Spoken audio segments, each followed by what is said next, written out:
ဒီနေ့မှာတော့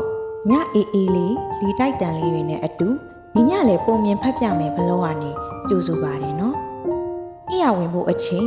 ထပ်ပြီးတော့ရောက်လာပြီနော်။စိတ်အေးအေးလေးနဲ့နားထောင်ကြည့်ပါရှင်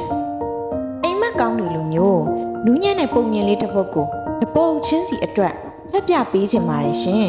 ။မျက်စိလေးပိတ်ပါအတန်လေးနဲ့အတူပုံမြင်တဲ့သူချင်းကပ်သွားကြရအောင်နော်။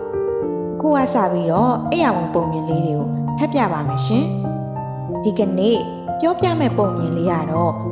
လိပ်ပုံမြင်လေးပဲဖြစ်ပါတယ်။ဟိုးရှိရှိတုန်းက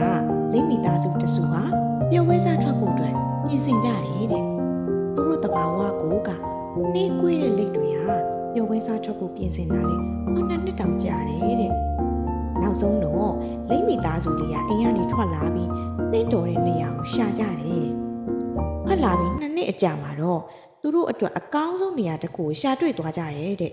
။အဲ့ဒီနေရာကိုတန်ရှင်းရေးလုပ်ပျော်ပွဲစားအတွက်စားစရာတွေချင်းနှောင်းလေးရထုတ်ပြီးပြင်ဆင်တာမှာတော့6လအကြာမှာပြီးစီးသွားတယ်တဲ့။အဲ့ဒီအခါကျမှသူတို့စားမိကြံနေတာကိုသိလိုက်ရပါတယ်။စားမပါတဲ့ပျော်ပွဲစားဘလို့မှကောင်းနိုင်မှာမဟုတ်ဘူးလို့သူတို့ထင်ကြတယ်။အဲ့ဒီကိစ္စကို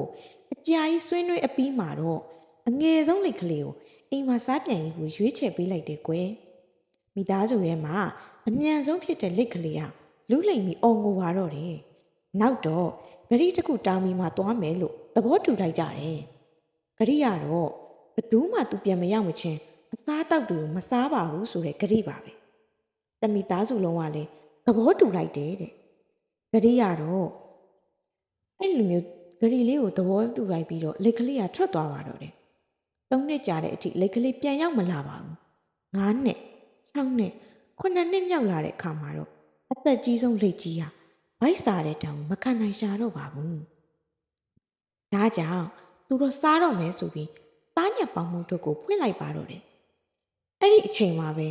လိတ်ကလေးကတစ်ပင်အတောက်ကနေရုတ်တရက်ထွက်လာပြီးအော်ပြောလိုက်တယ်တဲ့။ဟုတ်လား။နောက်စောင့်ကြမှာမဟုတ်ဘူးဆိုတာသိတာပဲ။တော်ပြီစားသွားမယူတော့ဘူး။လူတချို့ကလည်းတခြားသူတွေကိုကိုမျောလင့်ထားတယ်လို့လုပ်ပေးဖို့စောင့်မျှော်နေရင်းနဲ့ပဲကို့အချိန်တွေကိုဖြုံးပြစ်တတ်ကြပါတယ်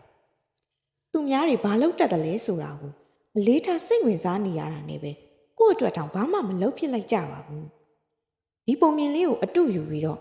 ကို့အထုပ်ကိုထမ်းမှုအတွက်ကို့အလုပ်ကိုလုပ်ကြပါလို့တိုက်တွန်းလိုက်ပြရစီ။အားလုံးပဲမင်္ဂလာရှိတဲ့ကောင်းမွန်တဲ့အေးချမ်းစွာအိပ်ဆက်နိုင်တဲ့ညာလေးတစ်ညဖြစ်ပါစီလို့စွန့်မွန်ကောင်းတောင်းလိုက်ပါတယ်ရှင်။